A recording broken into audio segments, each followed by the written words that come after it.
জনগণের প্রত্যাশা পূরণের চেয়ে অন্তর্বর্তী সরকার ক্ষমতার মোহে আচ্ছন্ন কিনা তা নিয়ে জনমনে প্রশ্ন উঠেছে বলে অভিযোগ করেছেন বিএনপির ভারপ্রাপ্ত চেয়ারম্যান তারেক রহমান।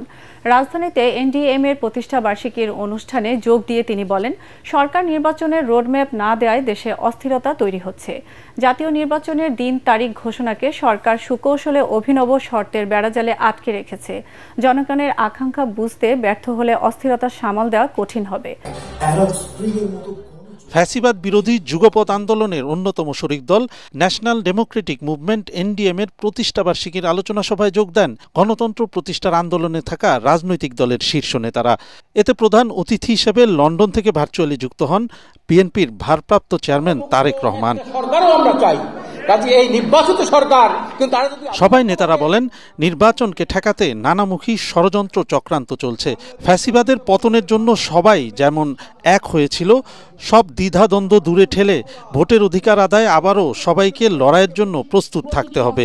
মাথা নত করা যাবে না। একটি রাজনৈতিক শক্তি গড়ে তুলতে হবে যা শুধু দমন পীড়নের বিরুদ্ধে প্রতিবাদী গড়ে তুলবে না, বরং বাংলাদেশকে দেখাবে নতুন আশার আলো। প্রধান অতিথির বক্তব্যে তারেক রহমান বলেন, আগামীতে আর কোনো স্বৈরাচার যাতে মাথাচাড়া দিতে না পারে সে প্রক্রিয়া এখনই নির্ধারণ করতে হবে। বিএনপি সহ বাংলাদেশের পক্ষের গণতান্ত্রিক রাজনৈতিক দলগুলো শুরু থেকেই অন্তর্বর্তীকালীন সরকারের কর্মপরিকল্পনার রোডম্যাপ ঘোষণার আহ্বান জানিয়ে আসছে। সরকার কিন্তু সেই আহ্বানে সেভাবে সাড়া দেয়নি। সরকার বরং জাতীয় নির্বাচনের সুনির্দিষ্ট দিন তারিখ ঘোষণাকে সুকৌশলে অল্প সংস্কার, বেশি সংস্কার এ ধরনের একটি অভিনব শর্তের বেড়াজালে বলা যায় আটকে দিয়েছে। সরকার জনগণের ভাষা, আশা, আকাঙ্ক্ষা উপলব্ধি করতে ব্যর্থ হলে দেশে রাজনৈতিক অস্থিরতা বাড়তেই থাকবে। আমরা মনে করি দেশে এভাবে অস্থিরতা বাড়লে এই সরকারের পক্ষে পরিস্থিতি সামাল দেওয়া কষ্টসাধ্যই হয়ে পড়বে। সরকারের সাম্প্রতিক বিভিন্ন কর্মকাণ্ডের কড়া সমালোচনা করে তারেক রহমান বলেন, সরকার জুলাই গণ অভ্যুত্থানের শহীদদের তালিকার চেয়ে করিডোর কিংবা বিদেশিদের হাতে বন্দর দেয়া নিয়ে ব্যস্ত। তাই জনমনের সরকারের উদ্দেশ্য নিয়ে প্রশ্ন জেগেছে। জুলাই আগস্টের হতাহতদের সঠিক তালিকা তৈরি করার চেয়েও অন্তর্বর্তীকালীন সরকারের কাছে করিডোর প্রদান কিংবা বন্দর ব্যবস্থাপনা বিদেশির হাতে তুলে দেওয়াটাকেই বেশি প্রাধান্য বলে মনে হচ্ছে। সরকার কি তাহলে হতাহতদের ব্যাপারে উদাসীন, নাকি ক্ষমতার মোহে আচ্ছন্ন? এটিও আজকে দেশের বহু মানুষের একটি বড় জিজ্ঞাসা। গণতান্ত্রিক রাজনৈতিক রীতিকে উপেক্ষা করে পরিস্থিতি ঘোলাটে না করে জাতীয় নির্বাচনের তারিখ ঘোষণার আহ্বান জানান তারেক রহমান। লোভ লাভের প্রলোভন থেকে মুক্ত থেকে অন্তর্বর্তীকালীন সরকার অচিরেই জাতীয় নির্বাচনের তারিখ ঘোষণা করে বাংলাদেশের জনগণের অধিকার প্রতিষ্ঠার দায়িত্ব পালন করবে। সংস্কার ও বিচারের বাহানা দিয়ে নির্বাচনের পথকে বাধাগ্রস্ত না করে ডিসেম্বরের মধ্যে নির্বাচন দেওয়ার দাবি জানিয়েছেন বিএনপির নেতারা। খুলনায় আয়োজিত তারুণ্যের জনসভায় দলের স্থায়ী কমিটির সদস্য সালাউদ্দিন আহমেদ নিরপেক্ষতা বজায় রাখতে এনসিপি সদস্যদের সরকার থেকে অপসারণের আহ্বান জানান। চট্টগ্রামে অপর এক জনসভায় আমির খসরু মাহমুদ চৌধুরী বলেন, আওয়ামী লীগের দোষণ নয় এবং যারা বিএনপির রাজনৈতিক কর্মকাণ্ডে বাধা ও নেতাকর্মীদের হয়রানি করেনি তাদের বিএনপি সদস্য হতে কোনো বাধা নেই। নিরপেক্ষতা বজায় রাখতে ছাত্র প্রতিনিধি উপদেষ্টাদের পদত্যাগে উদ্যোগ নিতে অন্তর্বর্তী সরকারের প্রতি আহ্বান জানিয়েছেন বিএনপির স্থায়ী কমিটির সদস্য সালাউদ্দিন আহমেদ। খুলনা সার্কিট হাউস ময়দানে খুলনা ও বরিশাল বিভাগের তারুণ্যের জনসভায় তিনি অন্তর্বর্তী সরকারকে এনসিপি মার্কা সরকার হিসেবেও আখ্যা দেন। আপনার সরকার, এখন মানুষ বলছে এনসিপি মার্কা সরকার। আপনার সরকারে এনসিপির 2 জন প্রতিনিধি বিদ্যমান। যদি আপনি নিরপেক্ষতা বজায় রাখতে চান তাহলে সেই এনসিপি মার্কার 2 জনকে পদত্যাগ করতে বলুন। যদি পদত্যাগ না করে আপনি বিদায় করুন। নির্বাচনের দাবি আদায়ে মানুষকে যেন যমুনামুখী লং মার্চ করতে না হয় এমন পরিস্থিতি তৈরি না করতে ডক্টর ইউনূসের প্রতি সতর্কবার্তা উচ্চারণ করেন তিনি। আপনি কি চান এই নির্বাচনের জন্য এদেশের জনগণ যমুনামুখী লং মার্চ করুক? হুঁশিয়ার করে দিতে চাই, এদিকে চট্টগ্রামে দলীয় কার্যালয়ে বিএনপির সদস্য নবায়ন কার্যক্রম উদ্বোধন করেন দলের স্থায়ী কমিটির সদস্য আমির খসরু মাহমুদ চৌধুরী। এ সময় তিনি জানান, যারা আওয়ামী লীগের দোসর নয় এবং বিএনপির রাজনৈতিক কর্মকাণ্ডে বাধা দেয়নি, তাদের বিএনপির সদস্য হতে কোনো বাধা নেই। সমাজে গ্রহণযোগ্য ব্যক্তি, সমাজে কোনোদিন রাজনৈতিকভাবে অস্থিরতা সৃষ্টি করে নাই, বিএনপির কার্যক্রমকে প্রতিহত করার চেষ্টা করে নাই, বাধাগ্রস্ত করতে চেষ্টা করে নাই, বিএনপির নেতা কর্মীদেরকে হয়রানির শিকার করে নাই, তাদের তো হতে কোনো বাধা নেই।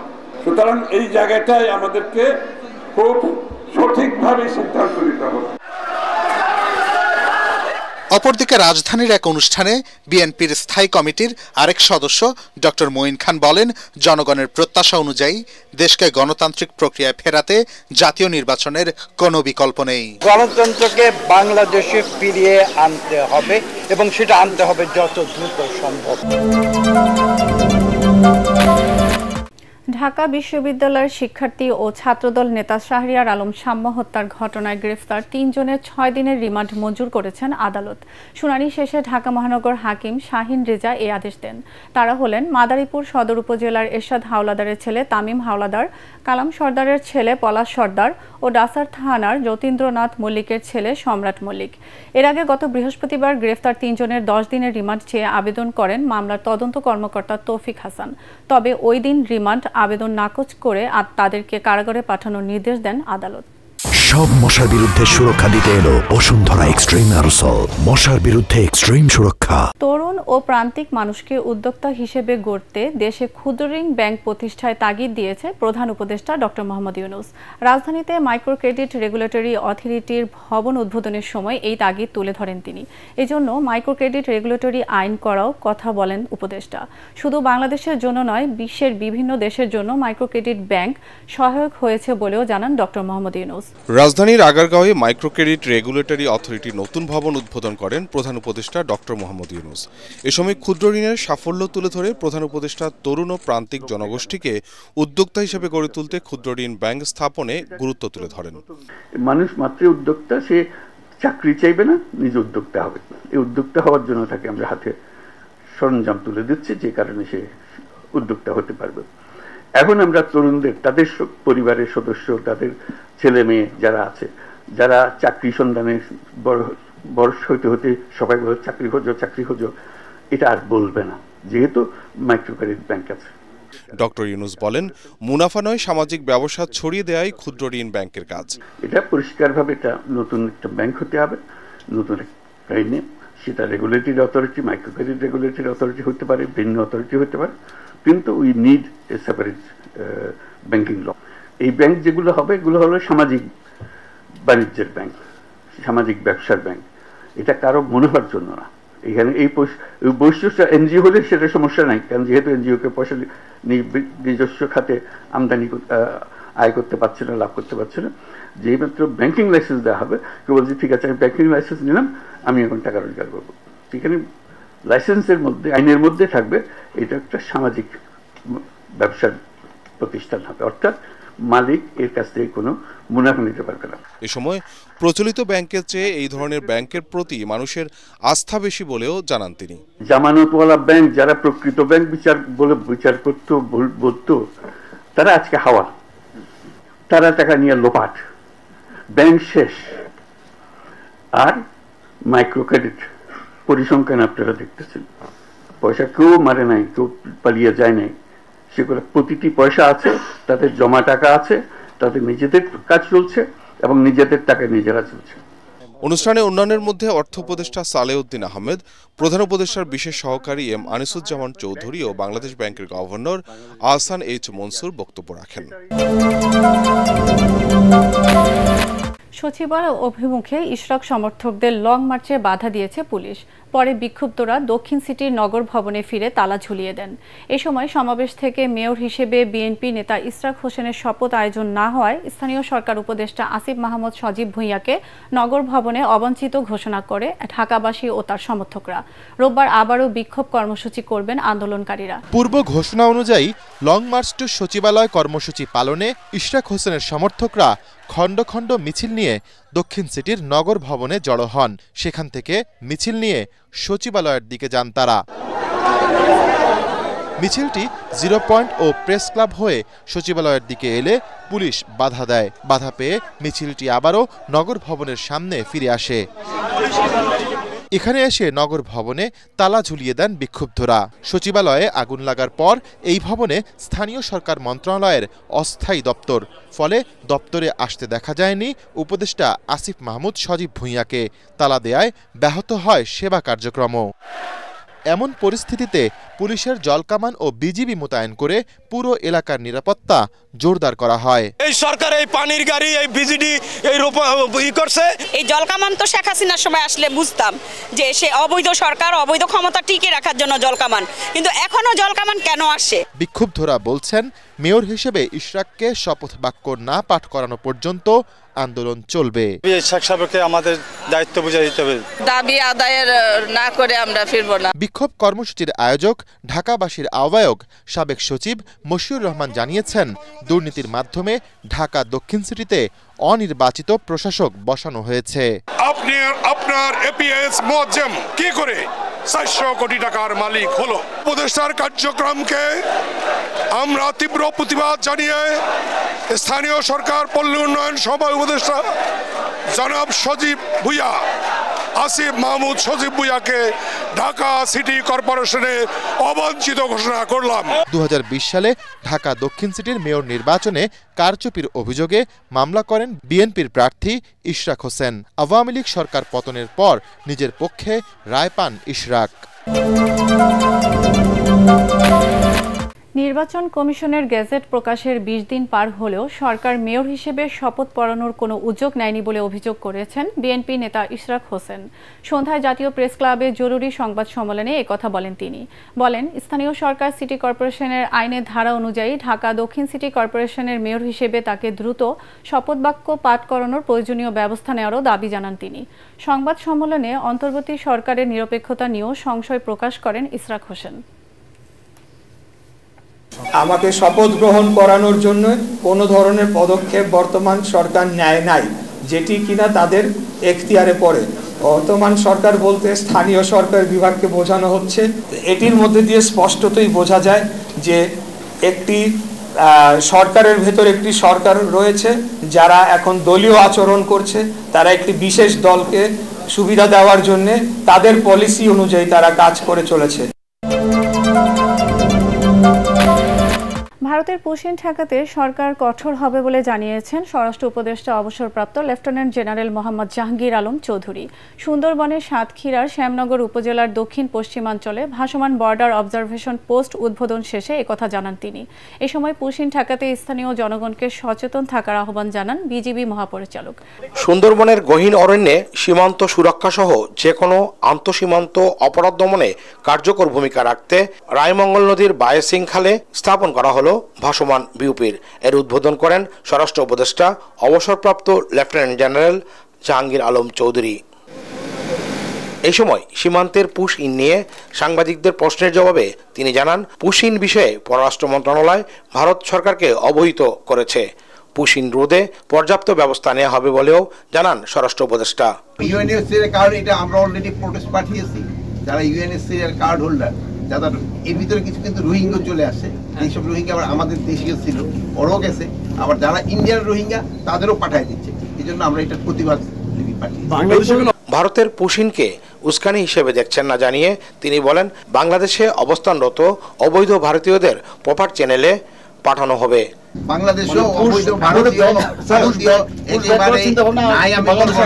বাট আমি আপনাদের অনুরোধ করব, যদি থাকে আপনারা আমাকে একটু জানান, আমরাও যেন প্রপার পথে পাঠাই দিতে পারি। আমরা অগমত অবৈধ পথে পাঠাবো না, আমরা প্রপার ভাবে পাঠাবো। ভারতীয়দের আগ্রাসন রুখতে সীমান্ত এলাকার স্থানীয়দের সহযোগিতা কামনা করেন বিজিবি প্রধান।